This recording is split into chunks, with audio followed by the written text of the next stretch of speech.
நான் தூங்கி எந்திரிச்சதும் காலையில் பார்க்குற ஃபஸ்ட்டு விஷயமே என் ஃபோன் தான். என் ஃபோனில் காலையில் என்ன நோட்டிஃபிகேஷன் வந்திருக்கு, என்ன மெசேஜ் வந்திருக்கு, என்ன இமெயில் வந்திருக்கு, இன்ஸ்டாகிராமில் யார் என்ன போஸ்ட் பண்ணியிருக்காங்க, இப்படிங்கிற விஷயத்தை தான் நான் பார்க்குறேன். தூக்கம் வரலன்னு தான் நான் ஃபோனை பார்க்குறேன். பட் ஃபோனை பார்த்துக்கிட்டே இருந்தால் தூக்கமே வர மாட்டேங்குது. டைம் 10 o'clock தானே ஆகுது. சரி ஒரு ½ an hour ஸ்க்ரால் பண்ணலான்னு ஃபோனை ஸ்க்ரால் பண்ணிக்கிட்டு டைமை பார்த்தா டைம் 3 o'clock ஏர்லி மார்னிங். லைஃப்பில் நிறைய விஷயங்களை பண்ணணும், நிறைய புதுசாக கற்றுக்கணும், ஸ்கில்ஸை வளர்த்துக்கணும்னு ஆசையெல்லாம் இருக்குது. பட் டைமே இருக்க மாட்டேங்குது.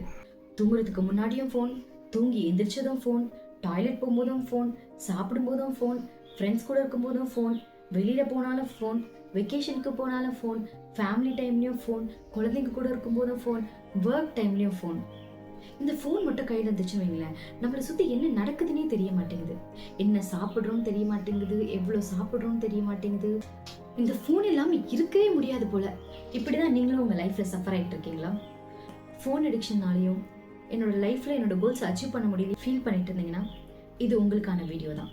இந்த வீடியோ ஸ்கிப் பண்ணாமல் லாஸ்ட் வரைக்கும் பாருங்கள். ஐ எம் ஷுர் இந்த ஒரு வீடியோ உங்கள் லைஃப்பில் ஒரு பெரிய கேம் சேஞ்சராக இருக்கும்.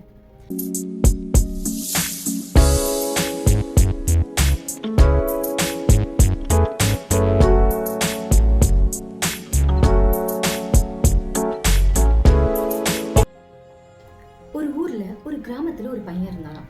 அந்த பையன் ரொம்ப புத்திசாலியும் ரொம்ப தைரியமான பையனாவும் இருந்தானாம். அந்த கிராமத்துல இருக்க எல்லா மக்களுமே அவன் கண்டிப்பா ஒரு நாள் நம்ம கிராமத்தை ரொம்ப பெருமைப்பட வைப்பான் அப்படின்னு சொல்லிட்டு நினைச்சிட்டு இருந்த ஒரு பையனா இருந்தானாம். அந்த கிராமத்துல இருக்க எல்லா மக்களுக்குமே அந்த பையனை பார்த்தா ரொம்ப பிடிக்குமா. எல்லாருமே அவனை ரொம்ப அட்மையர் பண்ணுவாங்களாம். அந்த பையனுக்கு தான் பெரிய ஒரு வாழ்வீச்சு வீரனா ஆகணும் அப்படிங்கிறது தான் ஒரு பெரிய கனவா இருந்துட்டு இருந்துச்சான். இந்த உலகத்திலேயே ரொம்ப பெஸ்டான ஒரு வாழ்வீச்சு வீரனா வரணும் அப்படிங்கிறது தான் அவனோட ட்ரீமாவே இருந்துட்டு இருந்துச்சான். அதுக்காக அவன் தினந்தோறும் பல மணி நேரம் ப்ராக்டிஸ் பண்ணிட்டு இருப்பானாம். நாட்கள் செல்ல செல்ல அவனும் ப்ராக்டிஸ் பண்ண அவன் ஃபிசிக்கலாகவும் ஸ்ட்ராங்காக ஆக ஆரம்பிச்சான். அட் த சேம் டைம் அந்த வாழ்வீச்சிலுமே ரொம்ப ஸ்ட்ராங்காக ஆரம்பிச்சானாம்.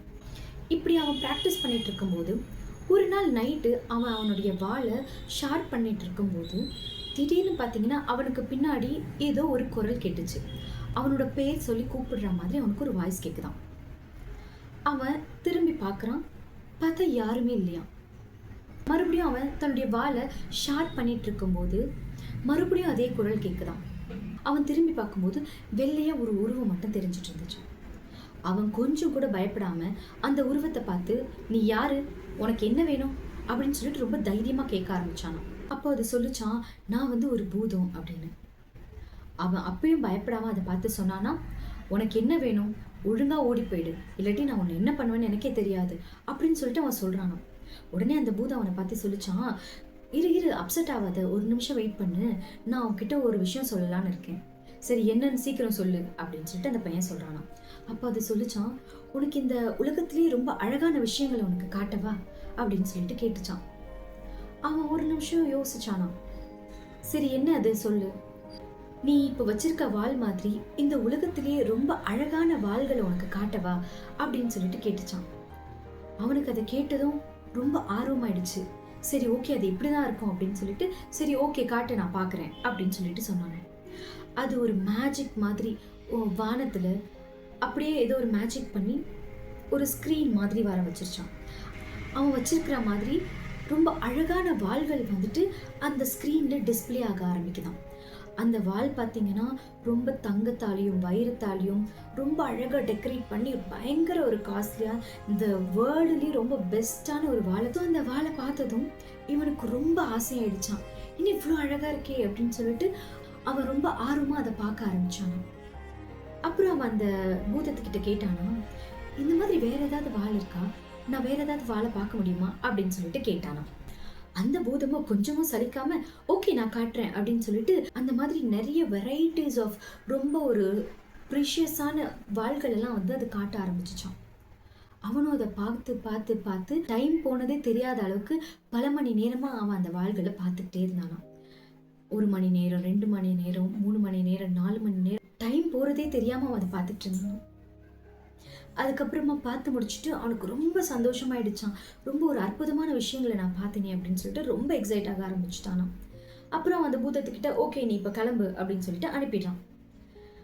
அந்த பூதத்தோட மீட்டிங் அவனுக்கு அன்னையோட நின்றுடல. மறுபடியும் பார்த்தீங்கன்னா அடுத்த நாளும் அந்த பூதம் வருது. இன்னைக்கு அந்த பூதம் அவன் முன்னாடி நிக்கும்போது, மறுபடியும் அவன் கேட்கறான், "உனக்கு என்ன வேணும்?" இன்னைக்கு அந்த பூதம் என்ன தெரியுமா சொல்லுச்சு? "உலகத்திலேயே ரொம்ப அழகான இன்னொரு விஷயத்த உனக்கு காட்டட்டுமா?" அப்படின்னு சொல்லிட்டு சொல்லிச்சான். அவனுக்கு ரொம்ப கியூரியஸ் ஆயிடுச்சான். இன்னைக்கு இந்த பூதம் என்ன காட்ட போகுது அப்படின்னு சொல்லிட்டு, "ஓகே, என்னது அது?" அப்படின்னு கேட்டானாம். "இந்த உலகத்திலேயே ரொம்ப அழகான பெண்களை உனக்கு காட்டட்டுமா?" அப்படின்னு சொல்லும்போது அவனுக்கு ரொம்ப கியூரியஸ் ஆயிடுச்சான். உலகத்திலேயே ரொம்ப அழகான பெண்களா? அவங்க எப்படி இருப்பாங்க? சரி, ஓகே, காட்டு, நானும் பார்க்குறேன் அப்படின்னு சொல்லிட்டு அவனும் ஒத்துக்கிட்டானாம். அப்போ பார்த்தீங்கன்னா அந்த பூதம் மறுபடியும் வானத்தில் ஒரு அழகான ஒரு ஸ்க்ரீனை வர வச்சு, அந்த ஸ்க்ரீனில் பார்த்தீங்கன்னா ரொம்ப மோஸ்ட் பியூட்டிஃபுல் கேர்ள்ஸ் எல்லாம் வந்துட்டு காட்டுதான். அப்போ அவனும் நேரம் போகிறதே தெரியாமல் ரொம்ப மெய்மறந்து அந்த அழகான பெண்களை பார்த்துக்கிட்டே இருக்கானா, மணிக்கணக்காக பார்த்துக்கிட்டே இருக்கானா. அவனுக்கு ரொம்ப ரொம்ப சந்தோஷமாயிடுது. அவன் ரொம்ப எக்ஸைட் ஆகிறான் அந்த மாதிரியான விஷயங்கள் எல்லாம் பார்த்து. ஸோ இன்னைக்கும் பார்த்தீங்கன்னா டைம் போகிறதே தெரியல. அடுத்த நாள் மறுபடியும் அதே மாதிரி இந்த பூதம் வருது. மறுபடியும் ஒரு புது விஷயத்த காட்டுது. இன்னைக்கு அவன் அந்த பூதத்துக்கிட்ட கேட்கறானா, "இந்த உலகத்திலேயே ரொம்ப ரொம்ப ஒரு பவர்ஃபுல்லான வாரியர்ஸ் எனக்கு காட்ட முடியுமா? ரொம்ப ஒரு திறமையான ஒரு அந்த வாள்பயிற்சி வீரர்களை காட்ட முடியுமா? வாழ்வீச்சு வீரர்களை காட்ட முடியுமா?" அப்படின்னு சொல்லிட்டு கேட்கறான். அன்னைக்கும் அந்த பூதம் வந்துட்டு அந்த ஸ்க்ரீன்ல ரொம்ப அந்த வேர்ல்டு பெஸ்ட் வாரியர்ஸை வந்து காட்டுதான்.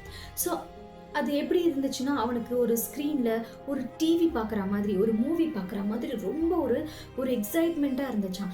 அந்த ஸ்க்ரீனில் உட்காந்து அந்த வாரியர்ஸ் சண்டை போடுறத, அந்த வாள் வீச்சு சண்டை போடுறத பார்த்து ரொம்ப எக்ஸைட் ஆகி கை தட்டி ரொம்ப ஒரு குஷியாகி ஒரு மூவி பார்க்குற மாதிரி, எப்படி ஃபர்ஸ்ட் டே ஃபர்ஸ்ட் ஷோ தேட்டரில் உட்காந்து பார்க்குற மாதிரி அவன் எக்ஸைட் ஆகி ரொம்ப ரியாக்ட் பண்ணிட்டு இருக்கிறானாம். பல வாரங்கள் இப்படியே போயிட்டுருக்கு.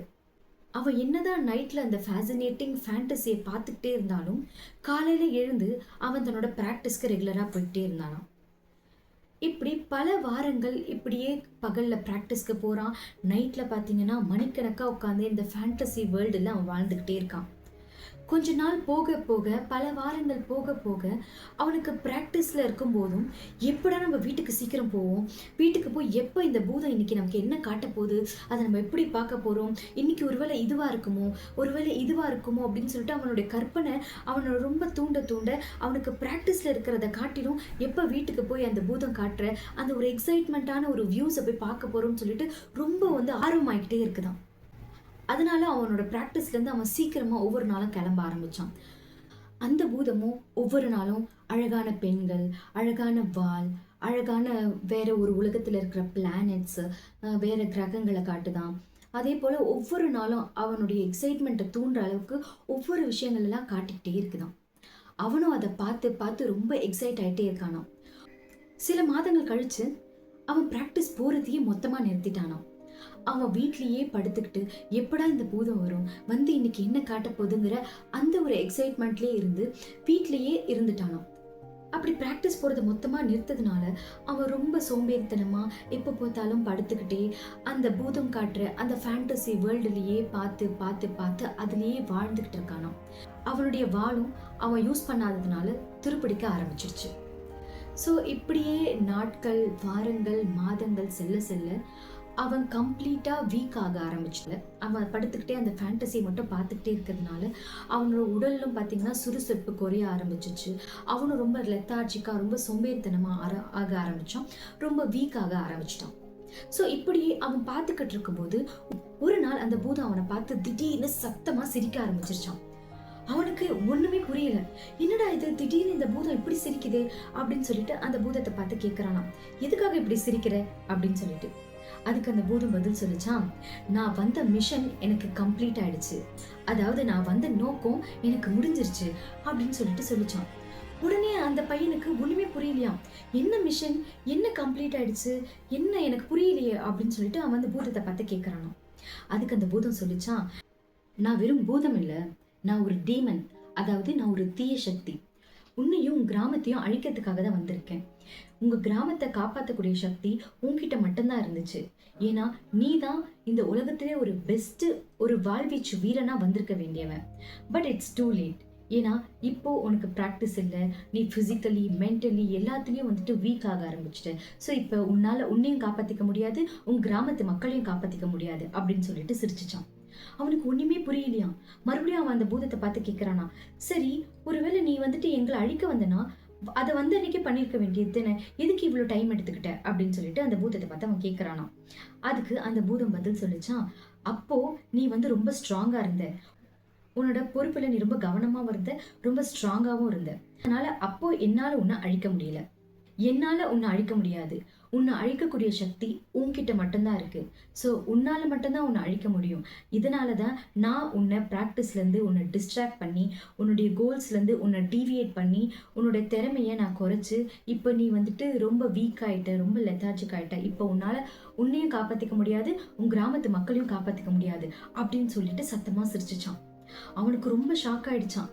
அச்சோ இப்படி ஆயிடுச்சேன்னு சொல்லிட்டு அப்படி அவன் ரொம்ப ஃபீல் பண்ணிட்டு ரொம்ப சேட் ஆயிட்டு அந்த பூதத்தை பார்த்து மறுபடியும் ஒன்று கேட்டானாம்.